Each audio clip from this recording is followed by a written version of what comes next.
Hi, I'm Sheryl, and I'm going to be with you the next 2 weeks for Ladies Bible Study. For those of you who don't know me, I am the leader of the Ladies Night Study. I'm a self-employed accountant. I am a mother of 2, a grandmother of 7, a great-grandmother of 2.5. So we've got another one coming. So my quiver's full, and my hobby is the Word because I love it. And I'm so excited to bring this lesson to you today. So let's start in prayer. Father, I want these words to be your words, not my words, your thoughts, not my thoughts. May I not change a word, but may your word change us. In Jesus' name, amen. All right. For those of you who know me, you know I love a good story. I love to tell a good story. I love to spin a good yarn. And even if the circumstances of the story are stinky, I can turn it around in the telling and I can make it come out a great story. So I just love a great story. Esther has all the elements of a great story. It's got lavish parties. It has wealth and power and opulence on display. It has beauty pageants. I mean, who doesn't love a good beauty pageant? It has murder plots. It has good guys and bad guys. And like any good story, the good guys win in the end. Another ingredient of a good story are memorable lines. For example, Toto, I have a feeling we're not in Kansas anymore. Wizard of Oz. Or, here's looking at you, kid, Casablanca. Even if you're young, you know this line. This is a famous line from a famous movie. How about, I'm going to make him an offer he can't refuse. Or, leave the gun, take the cannoli. The Godfather. Everybody knows this. Even if you haven't seen the movie, you know the line. How about, there's no crying in baseball? That's a league of their own. But one of my favorites from one of my all-time favorite movies is, hello, my name is Inigo Montoya. You killed my father. Now you must die. Princess Bride. Come on. If you were here right now, and probably what you're doing right now is repeating these lines with me. I know you guys are quoting this because everybody loves a good, memorable line. Esther has a couple of really good, memorable lines. There's one that says, and who knows but that you have come to a royal position for such a time as this. You see it on plaques. Go to Hobby Lobby. You see it on plaques all over. Sometimes you don't realize it's from the book of Esther, but it's a famous line. Or how about when Esther says, I will go to the king, even though it's against the law, and if I perish, I perish. What a famous line. I mean, Churchill had nothing on these people. There's some interesting notes from Esther before we dig into the story that I think we should know. It's one of only 2 books that's named after women. The other one is Ruth. So we only have 2 books. If out of all 66 books, only 2 of them are named after women, women should pay attention to what's said in these books. The other interesting note about Esther is the name of God is never mentioned. The name of God is not once mentioned in the book of Esther, but his presence is in every part of the book. Though his name isn't spoken, his providence is found in every single part of this story. We learned in the lesson, you've already done lesson 1, we learned that the major theme of Esther is providence on display, or God's divine guidance. We kept repeating the phrase, I had you repeat the phrase in the lesson, God is always present and always in control. God is always present, and he's always in control. Whether we think he is or not, whether we think we can see him or not, he's always there. J. Vernon McGee's definition of providence is, providence means that the hand of God is in the glove of human events.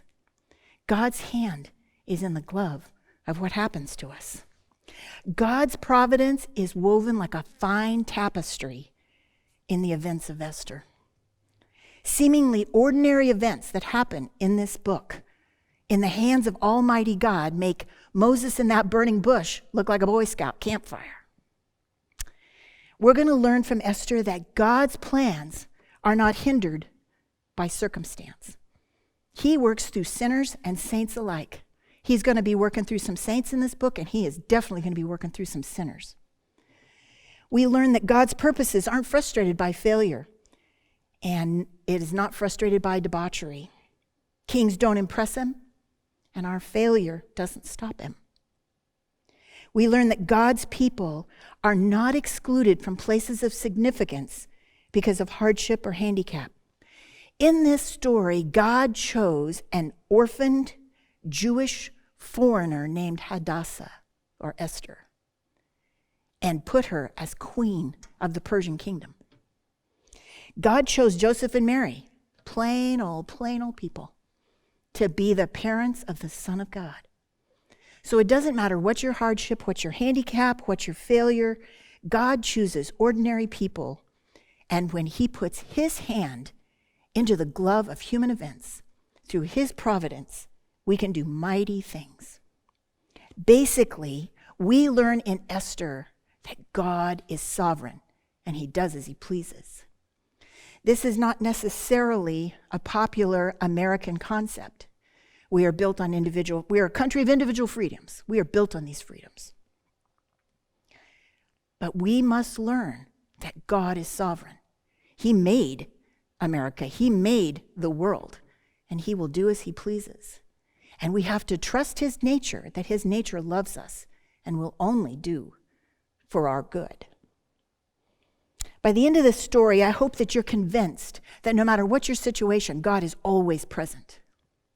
And I also hope that you're convinced that you need to open up your life and let God be God in your life. Let God put his hand in your glove of human events so that his providence can reign in your life. I just can't wait to share this story. So let's open up to Esther 1. So we open up this story and we find Xerxes. And he's the king over 127 provinces. He's the man, okay? He's the most powerful ruler of that time. So he is ruling, it says, 127 provinces stretching from India to Kush. And it says, at the time, King Xerxes reigned from his royal throne in the citadel of Susa. Okay, so the year is 483 BC. Now, a couple of notes about the year of when this particular story occurs. It's about 103 years after Nebuchadnezzar had taken the Jews into captivity. This is in 2 Kings 25, and Nebuchadnezzar brought the Jews in, which is why Jews appear in a Persian empire in this story. Another interesting note is that this happened about 50 years after the first group of Jews went back to Jerusalem. And you're going, okay, whatever, there's Jews left here, and that's what we're going to talk about. But the remainder of the Jews that remained under this Persian rule were basically out of the will of God. God told them to go back to Jerusalem.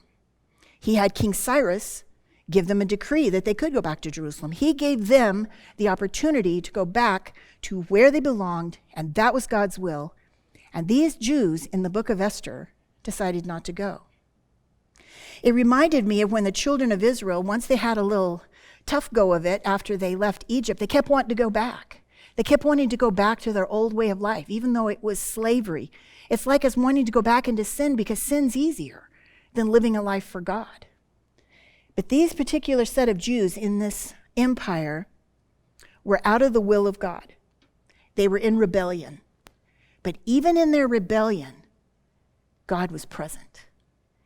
Even though it was silent and you don't hear his name, he was present. Even though they didn't call on him, he was there.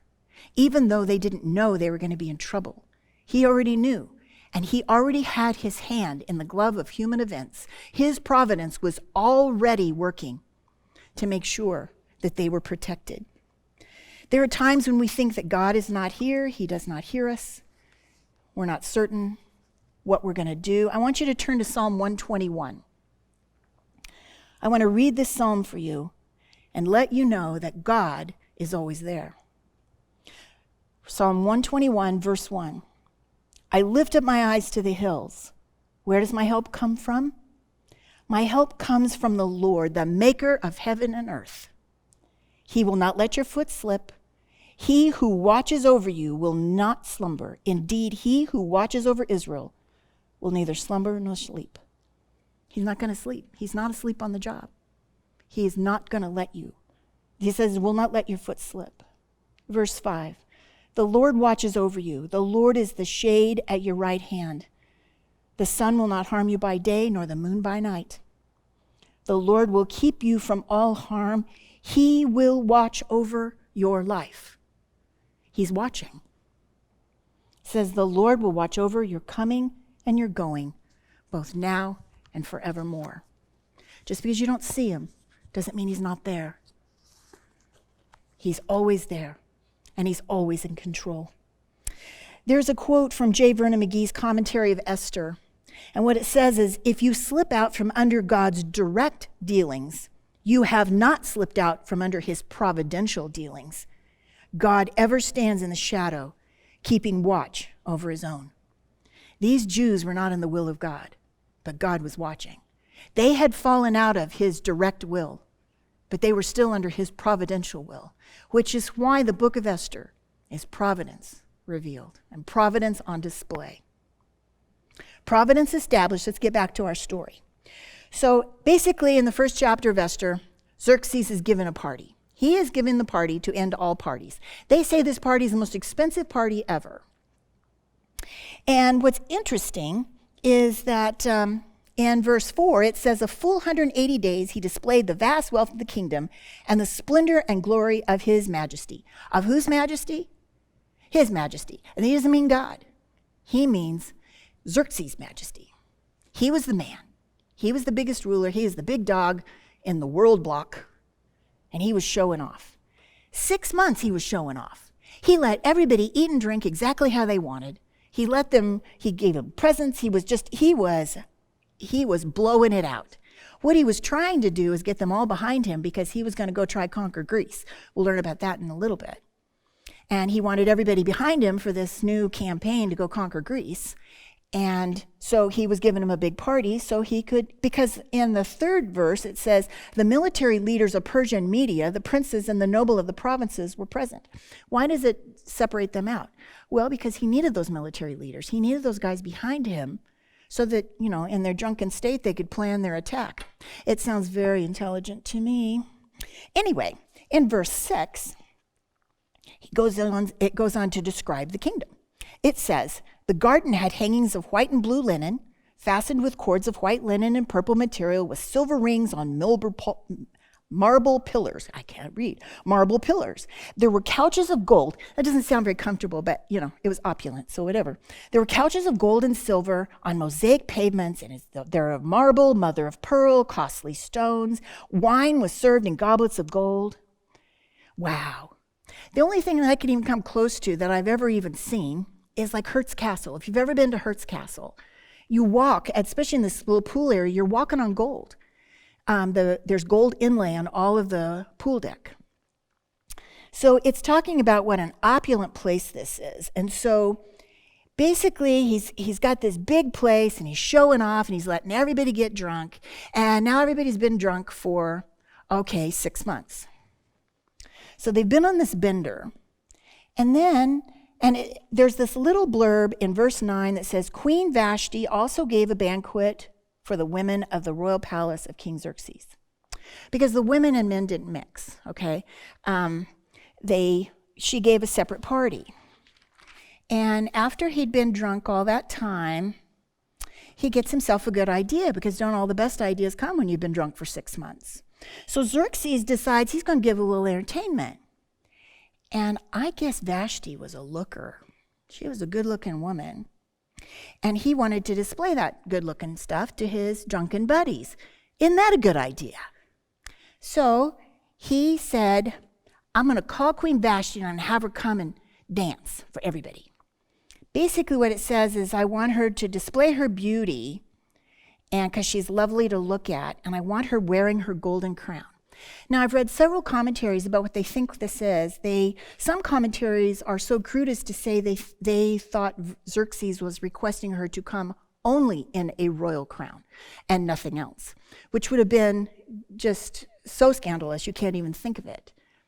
But Other commentaries say that he wanted her coming unveiled because he wanted to display her beauty. In the Persian kingdom, that was just as scandalous as if she had come out completely naked. Either way, Vashti was a class act. We don't hear much about her in this story, but she basically said no. Vashti's about to make her final bow here. But boy, she goes out with a bang. She goes out with class. We don't hear about her anymore. She's going to be banished. But let's talk about how she's banished. We start in verse 13. It was customary, because now the king's embarrassed. Okay, let's go back. She says, no, I'm not going to dance in front of you and your drunken buds, okay? So he's embarrassed. He's already promised everybody that his beautiful queen was going to come out and dance, and now she's not going to. And he looks like he's lost control. In the Persian kingdoms, kings were gods. They were like gods. And so you never told them no. Every time they made a law, it was not reversible. This is going to come back to bite him in a little bit. But because of his embarrassment and humiliation, because he can't get his wife to do what he wanted her to do, he goes to his other drunken buddies, because that's where you get your best advice. And I'm holding up the sarcasm card now. Verse 13, it was customary for the king to consult experts in matters of the law and justice. And so he spoke to wise men about these things. So he's calling in all of these guys, the seven nobles of Persia and Media, who had special access to the king and were highest in the kingdom. He called the smartest dudes he knew and said, according to the law, this is verse 15, according to the law, what must be done to Queen Vashti? She has not obeyed the command of King Xerxes, and the eunuchs have taken to her. Then this guy comes into the story. He makes this weird little appearance. His name is Memucan. Now, what's up with Memucan? In verse 16, it says, then Memucan replied in the presence of the kings and nobles, Queen Vashti's done wrong, not only against the king, but also against all the nobles and the people of all the provinces of King Xerxes. Wait, what? What? She hasn't done anything to the kings and nobles. She said no to her drunken husband. She hasn't done anything wrong. Yet Memucan seems to be taking it personally. Makes you wonder what's going on at Memucan's house. I'm thinking Memucan probably had himself a strong-willed little Persian woman, and she wasn't doing what he said. And so he thought, this is a really good time to get her under control. I'm going to make the king make a law to make her under control. So Memucan, verse 16 again, replied to the king, the presence of nobles, she's done wrong. She's offended everyone. Blah, blah, blah, whatever. Verse 17, for the queen's conduct will become known to all women. They should have just said, the queen's conduct is going to be known to my wife. Memucan's wife's going to find out. And she's going to go, see, the queen didn't do it. I don't have to do it. It says, so they will despise their husbands and say, King Xerxes commanded Queen Vashti to be brought before him, and she would not come. This very day, the Persian and Median women of nobility, including Memucan's wife, who have heard about the queen's conduct, will respond to all the king's nobles in the same way. Then there's this little addendum to verse 18, the very last little sentence of verse 18. There will be no end of disrespect and discord. Memucan's saying, come on, king, make a law. Make a law and get all these women under control. We are going to make them do what we want them to do. We are going to get them under control. We have to know the difference between respect and obedience. Sometimes they go together, but what he was demanding was obedience. And these women would obey the law for fear of death. But would they respect their husbands anymore? No. You think Memucan's wife's going to respect her anymore because he got the king to make a law to get her under control? No. It's sad when we have to have laws to make us do what we really should be doing, what is really the right thing anyway. So what they did is they go on down and they said, so you just make this law and you banish her. Basically, all these drunken buddies said, you got to get her out. Get somebody better. You can get somebody better. Now, interestingly, Xerxes could have had her killed, and nobody would have thought anything, they wouldn't have thought anything about it. But he didn't. I think he loved her. I think he really loved her. But he was in an impaired state, and he took advice from the wrong people. A, be careful not to be impaired, and B, be careful who you take your advice from. because he took his advice from the wrong people, and he ended up queenless. Now, the thing is because he made this law, he couldn't reverse it. He couldn't get her back. Once he made a law that is banished, once a Persian king makes a law, there is no going back. So he couldn't go back. But lest you think God is not in this drunken setting, and lest you think that God is not working through this drunken, self-absorbed king, he is. In Proverbs 21:1, it says, the king's heart is in the hand of the Lord. He directs it like a watercourse wherever he pleases. A watercourse is just a channel of water. The king's heart, any ruler that's over you, his very being is in the hand of God, and he directs it as he wishes. God is sovereign. He does as he pleases. So let's get back to the story. But first, I want to go back to the first chapter. In the first chapter, in the 3rd verse, it says, and the 3rd year of his reign, the 3rd year of the reign of Xerxes, okay? Keep that in mind. It was in his 3rd year of his reign. Then we go to chapter 2, and the first word in chapter 2 says later. It gives you kind of a false sense of the timing of events. So he had this big party, he banished his queen, then later, when his anger had subsided, that later was 3 years later. Xerxes went off to war. He went off to try to conquer Greece. Well, he went off to thinking he was conquering Greece. Why was he trying to conquer Greece? He was already the biggest ruler in the world. It is human nature to always want more. Xerxes wanted Greece. You know why? Because he didn't have Greece. It's not that he needed it. It's not that he needed to be any bigger. He just gave a 6-month party to everybody in the country. Gee. But he always wanted more. This is the first time, according to history, it's the first time he'd ever lost. He had never lost a battle before. He comes back wanting to lick his wounds, wanting to feel better, wanting someone to help him feel better, and he comes back defeated and queenless. He wanted to be consoled by his beautiful queen, but oops, he banished her, and he couldn't unbanish her. He was sobered up and regretful, as always is the case. The things we do in the heat of the moment, we might not be drinking, but the things you do in the heat of the moment, you will straighten up and regret them later. We have to be careful. And his little helpers that were all around him, gave him whatever he wanted, decided that a concubine wasn't going to help him. He needed a queen. So they hatched a plan. Here's where another interesting part of the story comes. They hatched this plan and they went, hey, we'll get you a new queen. Let's have a beauty pageant. I mean, what's better than that, you know? So we get introduced to the heroine of our book, Hadassah, or Esther. So we read in verse 8 of chapter 2, it says, when the king's order and edict had been proclaimed, many girls were brought to the citadel of Susa and put under the care of Hegai. Esther was also taken to the king's palace and entrusted to Hegai, who was in charge of the harem. Seems very clean, seems very cut and dry. And we really don't get the feel by Esther was also taken. This phrase in the original language was not taken by her own accord. She didn't go willingly. She didn't go skipping off and saying, ooh, let's go to the palace. Let's have us a beauty pageant. And it doesn't matter if it doesn't turn out well, I'll just come home. No, she's not going to get to come home. These women who went to this beauty pageant, most beautiful women in the Persian kingdom, they were never going to get to come home. If Esther lost in this beauty pageant, she gets to go off to the part of the palace where the concubines live. She may never see the king again. She may never see him. She won't be able to go back home. She won't be able to see her family. She may never get to see anyone that she loves again.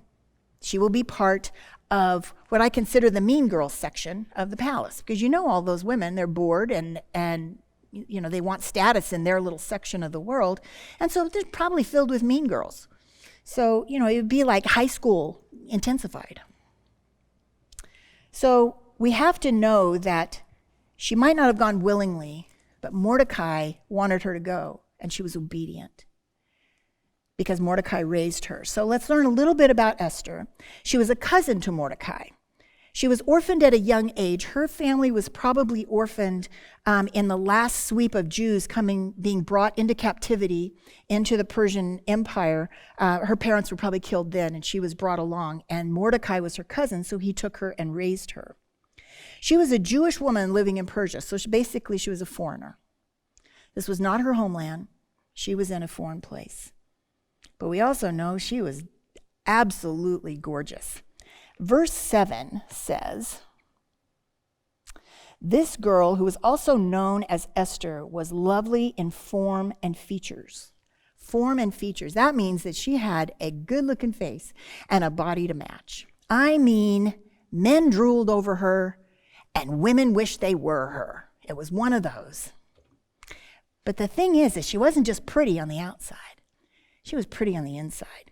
Because verse 9, we find out that she was gracious and charming because she charmed Haggai from the very beginning. He put her in the best place because she captured his attention with her charm and her beauty. Don't ever think that God doesn't make beautiful things. He does. He makes beautiful women. He makes beautiful men. He makes beautiful things inside and out. And it's all from him. We also know in verse 10 that she was able to have restraint and self-control because Mordecai said, don't tell anybody you're a Jew. And she didn't.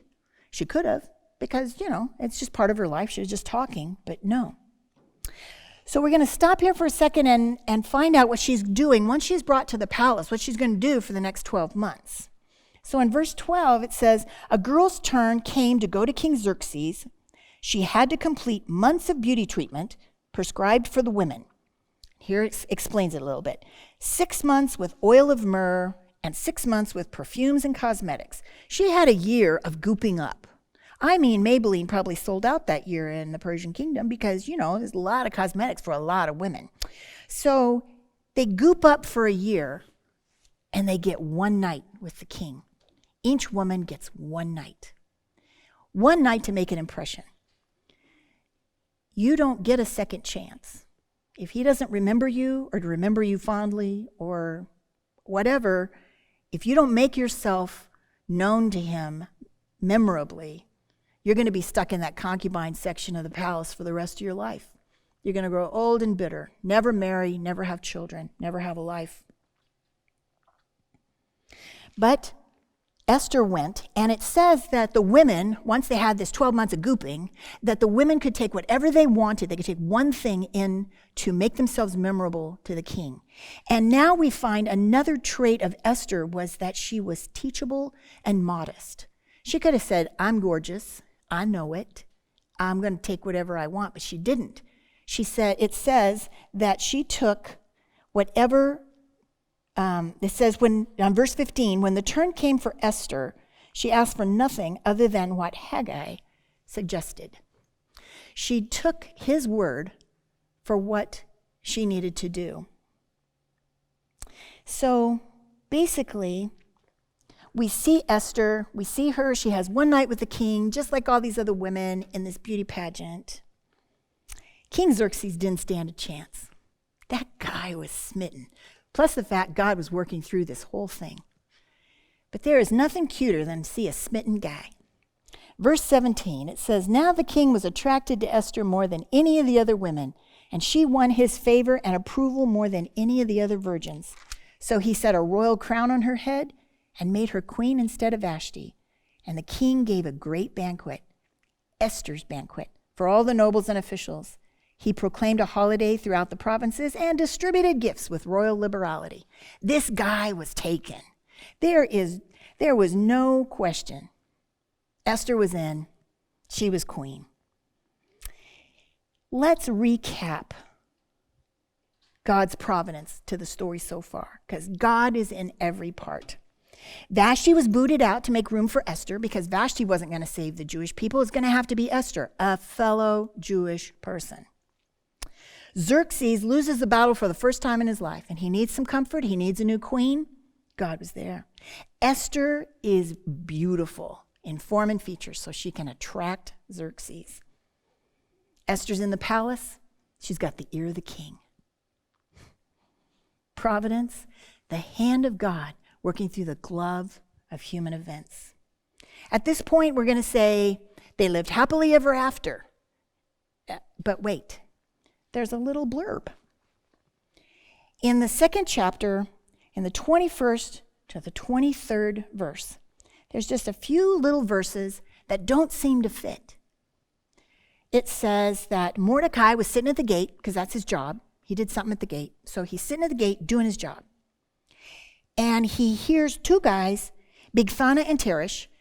Don't they sound like thugs? I bet they wore leather jackets over their robe, because that was thug-like behavior. He hears them talking about how they're going to assassinate King Xerxes. And Mordecai hears it. He reports it to Esther, who reports it to the king, and it gets taken care of. It is a disconnected story in what we think the way the story should go. But what I want you to do is the very last part of the 23rd verse. It says, all this was recorded in the annals of the presence of the king. Underline the part that said, all this was recorded. God was there. He made sure it got recorded. This is going to come into play big next week when we learn another part of Esther. God's watching in our lives, our everyday, mundane, toilet cleaning, nose wiping, baby carrying life. Mordecai was just doing his job. He was just at the gate. He was just doing his job. Some days we just do our job. We just wipe noses and go through our job that may or may not please us. In the mundane parts of life, God is there. And sometimes it's life-changing. Of course, this was really life-changing for Bigthana and Teresh. It changed their life completely that particular day. But it changed Mordecai's life too. But he didn't know it. At the end of the day, when you're done wiping noses and you're done cleaning toilets and you're done caring for kids and you're done doing your job and you're done cooking, you're just done. Be careful how you handle mundane. It could be life-changing. You never know when what your ordinary is going to be someone else's life-changing event. You have to be careful. So then we go on and we jump in the story to chapter 3. We have this little, I called it an evil interlude, and then we come back into the story and it says, after these events, okay, we got it recorded. You'll notice that Mordecai didn't get even a, hey, thanks for saving my life. But he went back to work, which is what we do. We do our mundane, we do our ordinary. The plot thickens because in the 3rd chapter, we get to see the real villain of the story. And in fact, the Jewish people to this day celebrate the Feast of Purim, P-U-R-I-M, Purim. And when the name Mordecai is said, they all cheer. It's kind of like melodrama. If you've ever been to the melodrama, you cheer the good guys and you hiss the bad guys. When the name of Haman, who we're going to learn about, when the name of Haman is mentioned, all the Jewish people hiss and boo. Because this is the real enemy of the story. So it says in the first verse, after these events, King Xerxes honored Haman, son of Hammedatha, the Agagite. Okay, whatever. You're going, Agagite. I don't know. It's one of the ites. Doesn't mean anything to me. It should mean something to you. It says, elevating him to a seat of honor higher than all of the other nobles. What we know about Haman, he was an Agagite. He was in the tribe of Amalekites. Again, another ite. But the fact that they called him an Agagite means that he was a descendant of the royal family. He was a descendant of King Agag, who was the king of the Amalekites. You're going, okay, whatever. Now you've given us a history of ites. No, it's important to note that Haman should never have been alive to try to do the things that he's doing in this book. He should not have existed if God's will had been followed. What you have to do is go back to 1 Samuel 15, which I'm going to do for just a second. I'm going to go back to 1 Samuel 15. I'm just going to recap this for you. Basically, in the 15th chapter of 1 Samuel, God talks to King Saul at the time, and he says, I want you to destroy the Amalekites. Now, verse 3, I'm just going to read you verse 3. Now go attack the Amalekites and totally destroy everything. Totally destroy. There's really no question here. He didn't say just kind of make sure, just wipe them out, but don't totally destroy. Then he goes on so that there's no mistake. Do not spare them. Put to death men, women, children, infants, cattle, sheep, camels, and donkeys. He made a laundry list so that King Saul would not have any excuse to not completely annihilate the Amalekites, sworn enemies of the Jews. Did he do that? No. He decided some of his stuff was good. Plus the fact in verse 8 of that 15th chapter of 1 Samuel, it says, he, meaning Saul, he took Agag, king of the Amalekites, alive. Wait, what? He took the king alive and his people. He took him alive. Was that Agag, was he not a man, a woman, a child, an infant, a cattle, a sheep, a camel, a donkey? Was he not in that list? Was there something about him that did not make him in any of that list where God said, destroy all of this? But Saul thought he knew better, and he let a bunch of them live. And then he took their stuff, but he let them live. And then they had babies, and up comes Haman. The Amalekites appear in 1 Samuel 27:8 and in 1 Samuel 31. They appear again, and they're always giving trouble to the Jewish people. If you don't wipe out sin, when God says, wipe this sin from your life, if you do not wipe it out completely, it is going to come back and haunt you. If you do not get rid of what God says get rid of, it will come back to haunt you. It's going to come back. Trust me. And this came back and almost annihilated an entire province of Jewish people. If God had not been there to protect his people, it would have gone so much worse. And it didn't have to be that way. A lot of the stuff that happens to us doesn't have to be that way. It is a result of our disobedience. We have to be careful. So let's go back to Esther. And it says that Haman, in verse 7, well, let's go back a little bit. He gets honored. Haman gets honored. Now he's second in the kingdom. He's like the prime minister. So he's second in the kingdom. Nobody's higher than him. And everybody's got to bow down to him.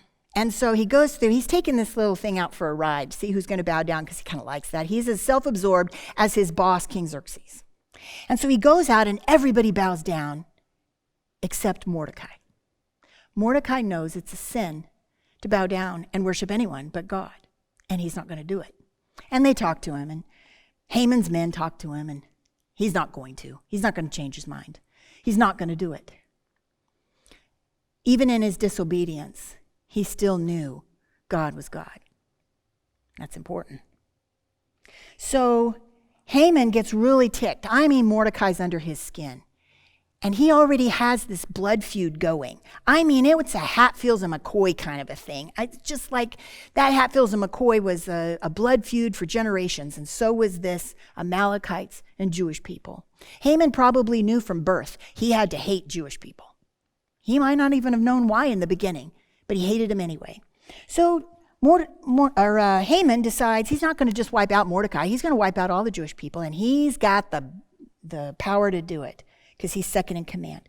So what he does is he gets his little henchmen, well, they're magicians, and what they're going to do is they're going to throw lots, or they cast the pur, is what it says. So in verse 7 it says, in the 12th year of King Xerxes, the first month, the month of Nisan, they cast the pur, that is the lot, in the presence of Haman to select a day and month. And the lot fell in the 12th month, the month of Adar. They were picking a month that it was going to be perfect, according to the magicians, to destroy the Jews. They were in the first month, let's say they were in January, and they ended up casting the lot for December. No matter how powerful Haman thought he was, he's not God. No matter how powerful Xerxes thought he was, he's not God. God was in control. When the lot fell on the 12th month, that had 12 months for the Jewish people to stew about them going to be killed. They knew they were going to be killed. Or it was 12 months for God to work it out that they were going to be saved. It just depends on your outlook. God was there. He was silent, but he was there. What's going on in your life? When you think God's not there, he's not listening to me, he's ignoring me, it doesn't matter because it's all lost anyway. I want to leave you with some hope. I want you to turn to Psalm 139.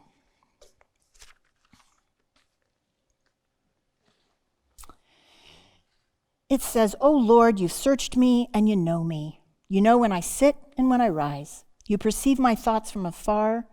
You discern my going out and my lying down. You're familiar with all my ways." God knows our very routines. He knows everything about us. He knows what you do, what you don't do. He's familiar with you because he's watching you, because he's there, whether you think he's there or not. Then it says, "Before words on my tongue, you know it completely." You don't even have to express it out loud. He knows how discouraged you are. He knows how scared you are. He knows how upset you are. Here comes the good part. Verse 5, "You hem me in, behind and before. You've laid your hand upon me. Such knowledge is too wonderful for me, too lofty for me to attain." There is nothing better than a big old bear hug when you're scared or upset or shook. To be enveloped by God Almighty, hemmed in, behind and before. It's okay. I got you. I'm here. Then it says, in case you can't find him, where can I go to hide from your spirit? Where can I flee from your presence?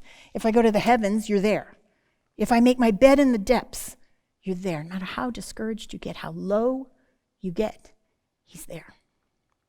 If I rise on the wings of the dawn, if I settle on the far side of the sea, even there your hand will guide me. Your right hand will hold me fast. You may be lonely, but you're not alone. God's there. It says, if I say, surely the darkness will hide me, the light become night around me. Even darkness isn't dark for you. The night will shine like the day, for darkness is as light to you. Then it goes on and talks about even before I was born. God was there before you were born. He was there when you were created in your mother's womb. All days are ordained for me and are written in your book before one of them came to be. Verse 17, how precious to me are your thoughts, O God, how vast the sum of them. If I were to count them, they would outnumber the grains of sand. He thinks about you. And then it says, when I'm awake, I'm still with you.